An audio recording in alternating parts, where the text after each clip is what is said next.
had an amazing trip. Here are some highlights of what happened. Yep, it's a nice piece of gold. Newsflash. I'll be giving away a nice gold specimen. All you have to do to be in the draw is guess the weight of this gold slug. You have to give me a number to 2 decimal places, for example, 11.34 grams.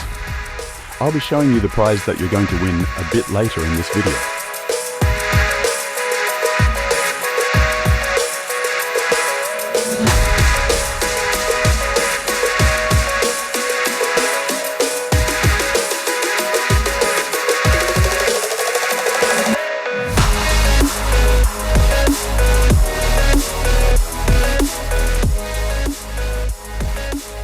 Back on that track we came in yesterday. There's a couple lines here that show gold hits. You can see this one's barren. The gold seems to come in here. There's a few results there. If we look at the legend here, well, you know, it's a bit difficult. It's almost the same color, a bit of a different size. The large red dots are what we're looking for. So it seems that this ground's got some potential. So we'll have a look. So there's my track from yesterday. Following this bush track in was not difficult, but it's always nice when you can get back on the same tracks that you made. Okay, we can see the company sample on the north-south grid. I estimate we're here somewhere. Here's the track. So it looks like the results are to the south. We can see out the window that it's fairly barren. There's no rocks. Not very encouraging. There's quite a big anomaly there, so we'll send the drone up just to have a look and see if we can see any geology, any rocks. It saves the trip of walking through there, and also we'll get a nice view of what's going on.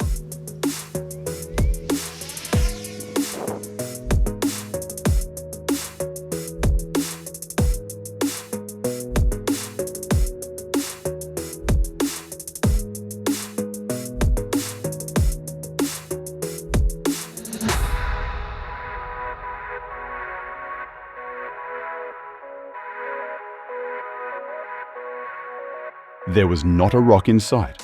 So, this is probably another case of historic geochemical results, picking up remnants of an old Paleochannel drainage system. So, it's on to target 3. You may recall on my first trip this year, I investigated this SPL. It's a dead SPL. Here, this is where I found the old camp. So have a look at that if you haven't seen it. And I plan on coming back and investigating this big structure, this geological structure. You can see that there's lots of faults in here. This SPL seems to be on that fault, north-south, northeast fault. So I've come in here, spent 2 days. This country is absolutely beautiful, and you can see I've had a fairly good go at it. There's been a lot of geological activity in this area, but I haven't been able to get my first piece of gold yet. As I say, it's very inspiring to walk around. You always seem to find something of interest. This rock gave a bit of a signal. It seems like there could be a little bit of fine gold there. I'll have to crack it open and have a look at a fresh face.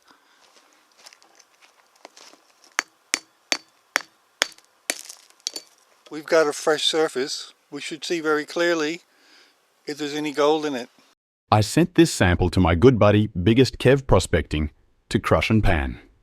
Check out his YouTube channel. He's one of the best with a dish.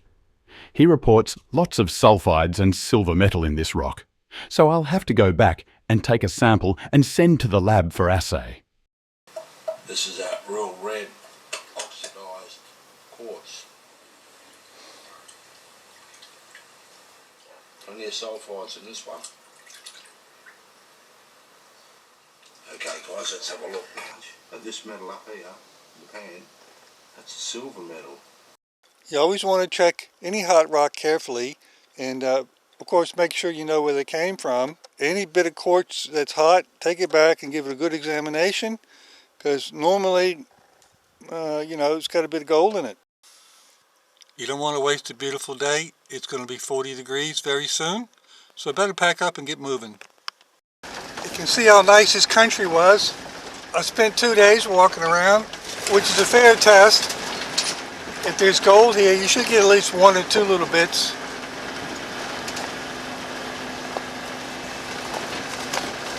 one reef after the next, quartz, ironstone outcrops. The ground's perfect. It's just not mineralized with gold. So we're moving on to the next spot, and hopefully our luck will change there.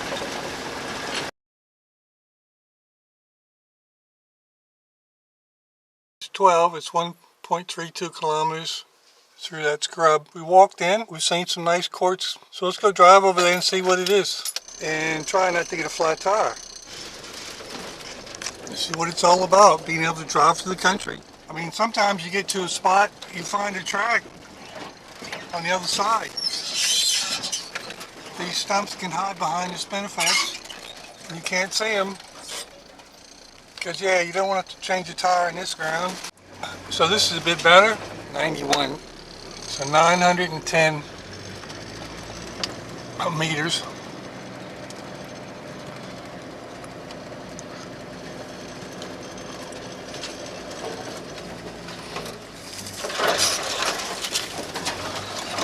$470 meters that way, and we're back into the spinifex.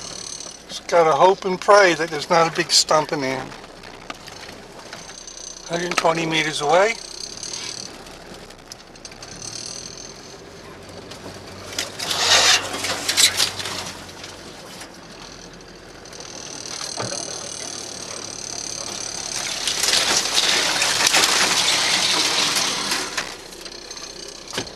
Better get out and move that.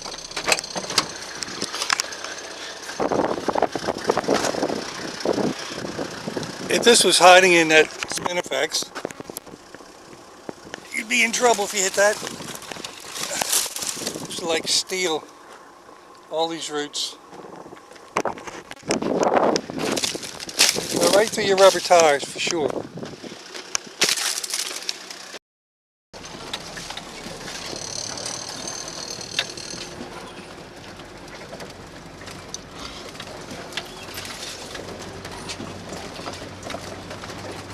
Here we are. It's just a little outcrop, but I've got research that shows that it's carrying gold.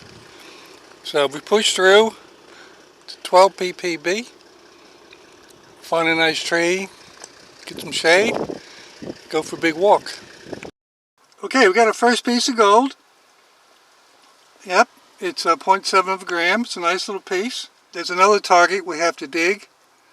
We'll go over there now and set up a camp. When you find gold, you always camp right on it. You know, not 200-300 meters away, but right on it to claim it for yours. I mean, this ground looks pretty good. It's very subtle, mostly quartz.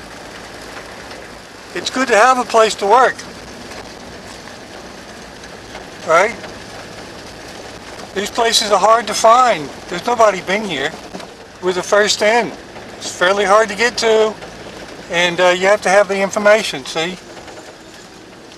Okay, here's that second piece. Let's see how it sounds.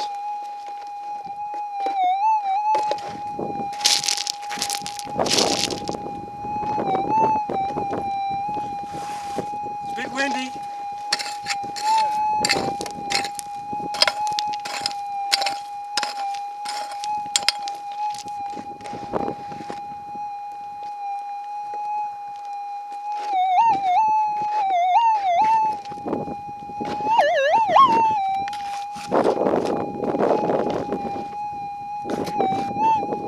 Here we go.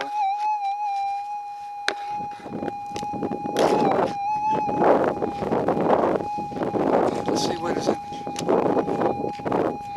Piece there. So it's the second piece on the patch. It's not very big, but there's gold here. Now it's time just to walk around, do a bunch of loops, and try to find the concentration. Okay, this is the next morning after I found the first two pieces. I've got two more pieces. So this was the first, that was the first, the chunkiest piece. That was the second one. This one looks a little bit like it could be crystalline gold. It's got a nice flat edge on it. But this gives a signal. I don't see any gold in it, but it looks like it's almost all quartz. So I'll have to crack it open and see if I can find the gold in it. But what I want to show you is, once you get your information from research, you have to plot it on a map. So here I am here, this is 12. This is a K away, this is 2 Ks away. But if you look, seems to be, look, there's a 94, an 18, 13. It seems to be a trend here. But that's the value of plotting up all your information. You can sort of make sense of it. I cracked the rock down and I could see just a couple little specks. I had to use my microscope to see fine little specks just in there. Detector found this, and so I cracked most of the rock down. I was still getting a beep, and oh well, no wonder. Huh.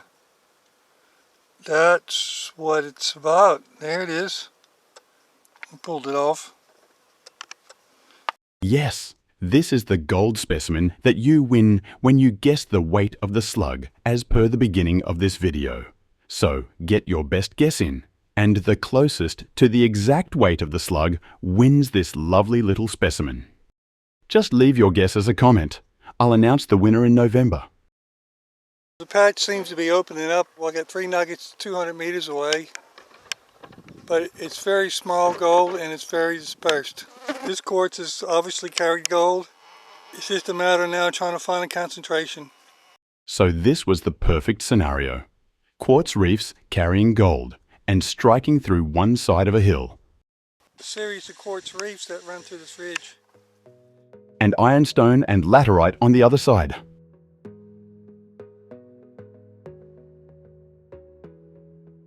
I spent 10 days gridding and walking around, and I only found 9 nuggets for 3 grams. So it's back to the drawing board. Prospecting 101 dictates that if you can't find gold in new country, head back to an area that you have found gold. The old saying, "You never get it all," holds true, as I was amazed at what I found at my old patch. That'll be part 4, which I will be putting out in the next few days, so please come back. If you appreciate my efforts, please hit the like button and subscribe to my channel. The more popular a video, the more YouTube's algorithms show it to others. Thanks and cheerio, P101.